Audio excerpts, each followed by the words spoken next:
If you own property in Florida, this video could save you $50,000. Florida's housing market just collapsed, and it's worse than anyone's talking about. Tampa home prices down 17% in 6 months. Miami condos sitting empty for 200-plus days. Orlando sellers slashing prices by $100,000 and still no buyers. But here's what the mainstream media isn't showing you. Insurance companies are fleeing the state. Property taxes doubled in some counties. And homeowners are now stuck with mortgages they can't sell out of. I just spent 3 weeks analyzing Florida county by county sales data. And what I found is absolutely terrifying. This isn't a correction. This is a full market meltdown. And if you own property in Florida or you're thinking about buying there, you need to see this before you make your next move. Let's start with the numbers nobody's talking about. December 2025 sales data just dropped for Florida, and it's a bloodbath. Tampa Bay area home sales down 31% year over year. Miami-Dade County down 28%. Orlando Metro down 34%. That's not a slowdown. That's a collapse. But here's where it gets really bad. Inventory has exploded. Tampa currently has 47,000 homes for sale. A year ago, 18,000. That's a 161% increase in inventory in just 12 months. Miami has 32,000 listings right now. For context, in a healthy market, Miami typically has around 12,000 to 15,000. We're looking at 2 to 3 times normal inventory levels across the entire state. And this flood of supply is only getting worse. I'm seeing new listings hit the market every single day. Builders are panicking and dumping inventory at cost just to move units. Existing homeowners who thought they could wait it out are now capitulating because they're realizing nobody's coming to save them. But the inventory explosion is just the surface problem, and this is the part nobody is prepared for. Let me show you what's really destroying Florida's housing market. And it all comes down to 3 killers. Killer number 1, insurance. Homeowners insurance in Florida has become completely unaffordable. The average annual premium in Florida is now $6,000 to $8,000 per year. In some coastal areas, $12,000 to $15,000. That's a tell you to $2,000, $250 per month just for insurance. And it's not optional. Your mortgage lender requires it. But here's the nightmare. Over a dozen major insurance companies have completely pulled out of Florida in the last 2 years. State Farm, Farmers, Allstate, gone. Why? Hurricane Ian. Hurricane Idalia, constant flooding, rising sea levels. They've decided Florida is too risky. So now homeowners are forced into Citizens Property Insurance. That's the state-backed insurer of last resort, and their premiums are 40 to 60% higher than private insurers were.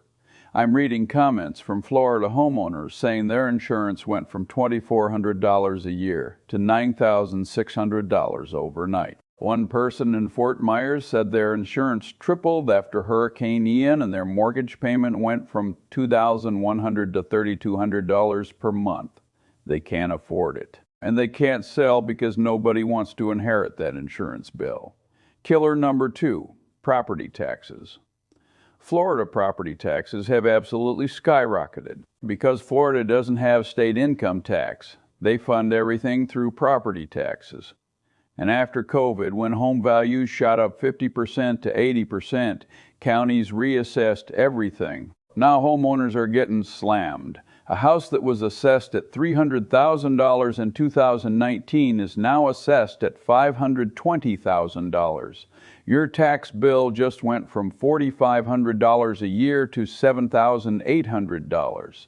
That's an extra $275 per month. Add that to your insurance increase, and you're looking at an extra $800 to $1,000 per month in non-mortgage costs.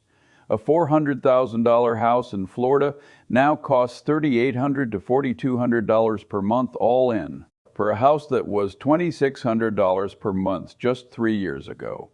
Nobody can afford that, especially not when wages haven't kept up. The median household income in Florida is $67,000. That's $5,600 per month before taxes. After taxes, maybe $4,200.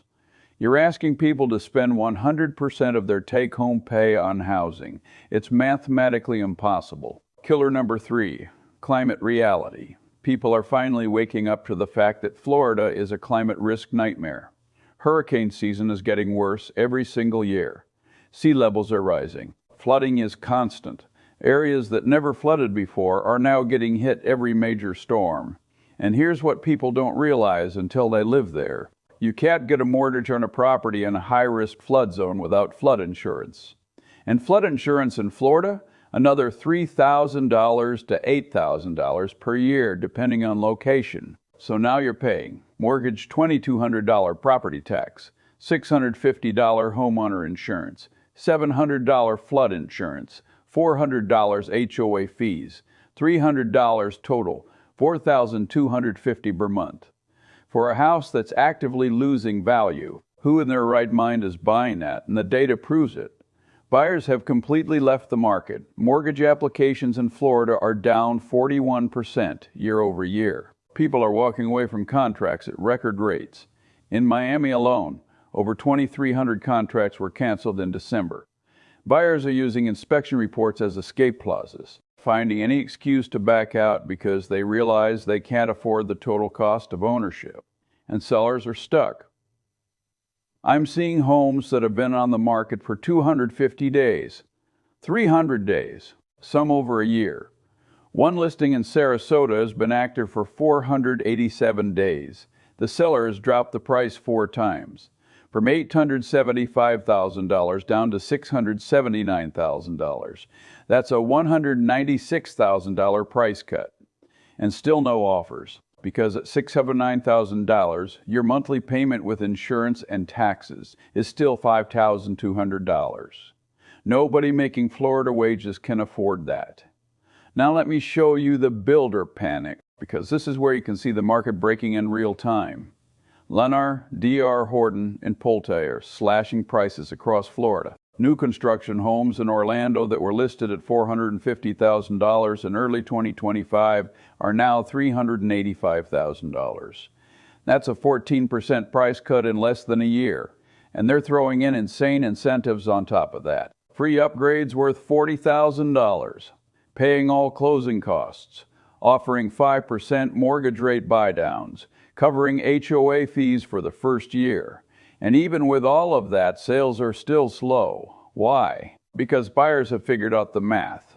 Even at $385,000 with a 5% rate, you're still looking at $3,400 per month all in.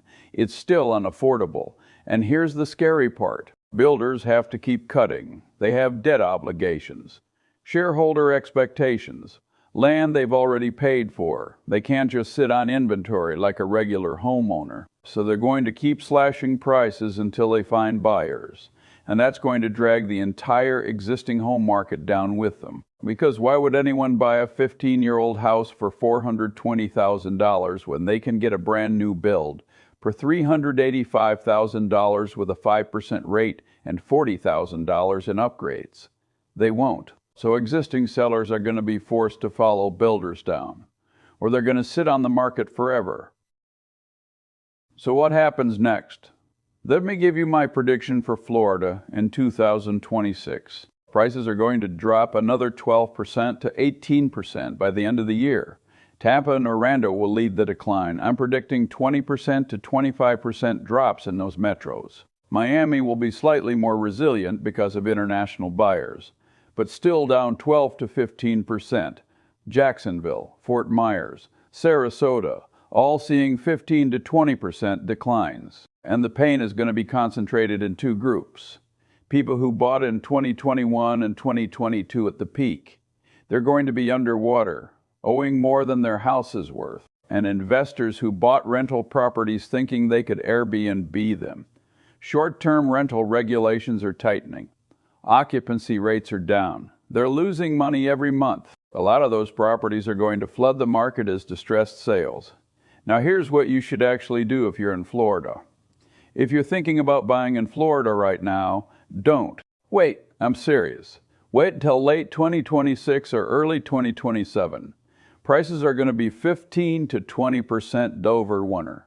If you're a current homeowner in Florida who doesn't have to sell, stay put. Ride it out. Your equity will recover eventually. Don't panic sell. But if you do need to sell, price it aggressively right now. Don't test the market. Don't wait for spring. The market's getting worse every month. Price at 10 or 15% below recent comps and get out while you still can. If you're an investor with Florida rental properties, run the numbers hard. If you're cash flow negative every month, seriously consider selling before it gets worse. If you're renting in Florida, congratulations. Stay put. Rent prices are starting to drop too. You're in the driver's seat. Bottom line, the Florida housing market is in complete freefall. Sales down 30%. Inventory up 160%.